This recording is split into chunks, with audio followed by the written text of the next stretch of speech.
I'm going to back clean up on a couple of the videos and content that you've covered so far. There are a few important things to take away from graphs. We've already talked about two of those. That's slope. We've talked about these in class, and y-intercept.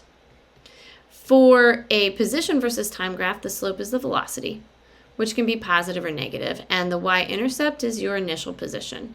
For a velocity versus time graph, the slope is the acceleration,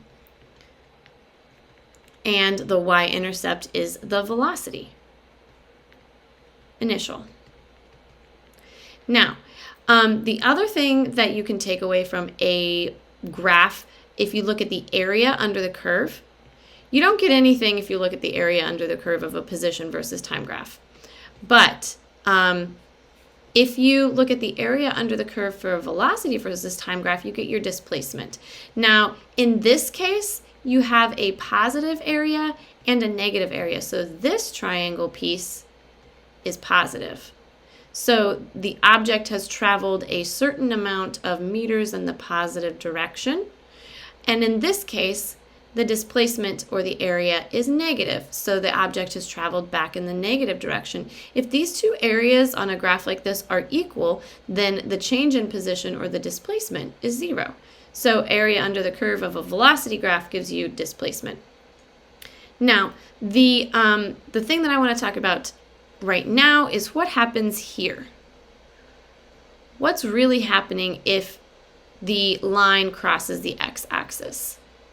So in a velocity versus time graph, that's telling us that if the line crosses the x-axis or you have the x-intercept, that tells you that the velocity is 0 meters per second. So there is no velocity. Velocity is 0.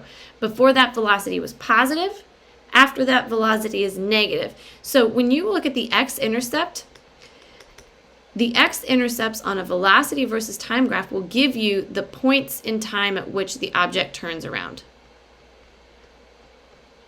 You have a change in direction. It's going one way and then it comes back the other way.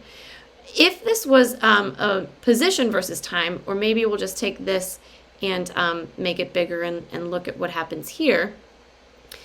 On a position versus time graph, the x-intercept just tells you that the position is 0. And so in this case, the position increases and the position decreases, and then it goes past 0 and keeps going. So I could imagine something like this. This might be the time if you were going to throw something off of a cliff and you were going to put this as your height of 0 meters, that the object goes up and it comes back down, it passes 0 meters, and then it keeps going. Notice, just like Mr. Anderson said and the other guy said, look at the slope. So here we have a steep positive velocity or a steep positive slope. Then here you have a negative slope, or sorry, a 0 slope, and then the slope becomes negative. Whenever you have 0 slope, that means the velocity is 0. So these two graphs are actually related.